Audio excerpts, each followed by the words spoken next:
नमस्कार, ये आकाशवाणी चंडीगढ़ है। अब आप प्रतीका से प्रादेशिक समाचार सुनिए।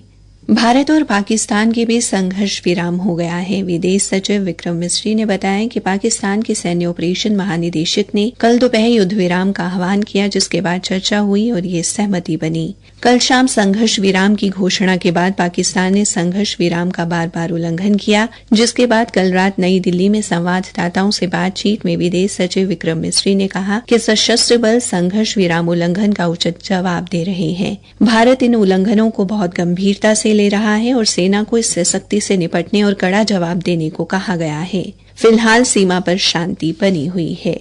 भारत और पाकिस्तान के बीच संघर्ष विराम का सबने स्वागत किया है। भारत की कार्रवाई आतंकवाद और आतंकवादियों के खिलाफ थी। पाकिस्तान द्वारा किए गए हमलों के बाद ही भारत ने पाकिस्तान को माकूल जवाब दिया और पाकिस्तान द्वारा छोड़े गए ड्रोन और मिसाइलें नष्ट कर दी। कुरुक्षेत्र में कांग्रेस विधायक अशोक अरोड़ा ने संघर्ष विराम पर प्रतिक्रिया देते हुए कहा, बहुत अच्छी बात है। भारत तो शुरू से शांति चाहता है। लड़ाई हमारी कोई पाकिस्तान के खिलाफ नहीं थी, लड़ाई हमारी आतंकवाद के खिलाफ। आतंकवाद को शह देने के लिए ये लड़ाई शुरू हुई थी और अब चीज बार अच्छी बात है।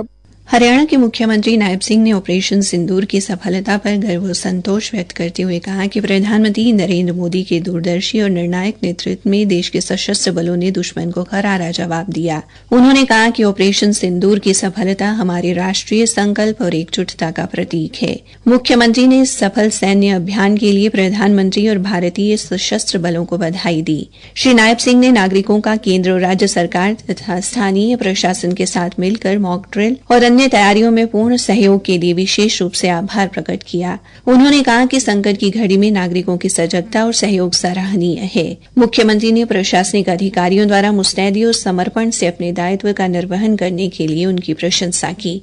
मुख्यमंत्री ने संघर्ष विराम के बावजूद सभी को सतर्क और जागरूक रहने को कहा है। उन्होंने जनता से अफवाहों पर ध्यान न देने और केवल आधिकारिक सूचनाओं पर ही भरोसा करने की अपील की है।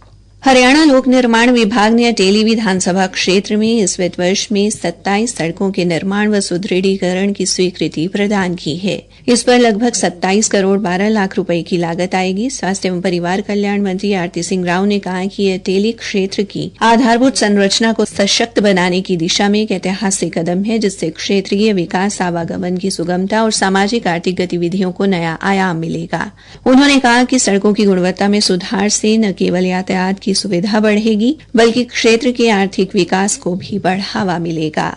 हरियाणा सरकार ने राज्य में हरित खाद को बढ़ावा देने और किसानों को रासायनिक खाद पर निर्भरता से मुक्त करने के लिए योजना की घोषणा की है। कृषि मंत्री श्याम सिंह राणा ने बताया कि योजना के तहत जो किसान अपनी जमीन पर ढेंचा हरित खाद के रूप में उगाएंगे, उन्हें सरकार की ओर से प्रति एकड़ 1000 रुपए की नकद प्रोत्साहन राशि दी जाएगी। ये राशि प्रत्यक्ष लाभ अंतरण के माध्यम से सीधे किसानों के बैंक खातों में भेजी जाएगी। उन्होंने बताया कि ढेंचा खाद मिट्टी की उपजाऊ शक्ति बढ़ाने, नमी बनाए रखने और उत्पादन लागत घटाने में सहायक है।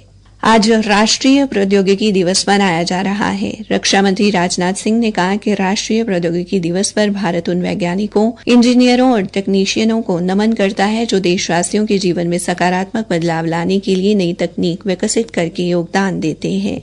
एक सोशल मीडिया पोस्ट में रक्षा मंत्री ने कहा कि राष्ट्र गर्व के साथ उन वैज्ञानिकों के असाधारण प्रयासों को याद करता है जिनके कारण 1998 में पोखरण में सफल परीक्षण हुए थे। उन्होंने कहा कि ये भारत के इतिहास में निर्णायक पल थे। पंजाब विश्वविद्यालय द्वारा 13 मई से ली जाने वाली परीक्षाएं पहले से घोषित तिथियों के अनुसार होंगी। विश्वविद्यालय के प्रवक्ता ने बताया कि इसके अलावा स्नातक कार्यक्रमों में दाखिले के लिए ली जाने वाली संयुक्त प्रवेश परीक्षा सीईटी कल होगी। ये परीक्षा पहले से निर्धारित परीक्षा केंद्रों में ली जाएगी।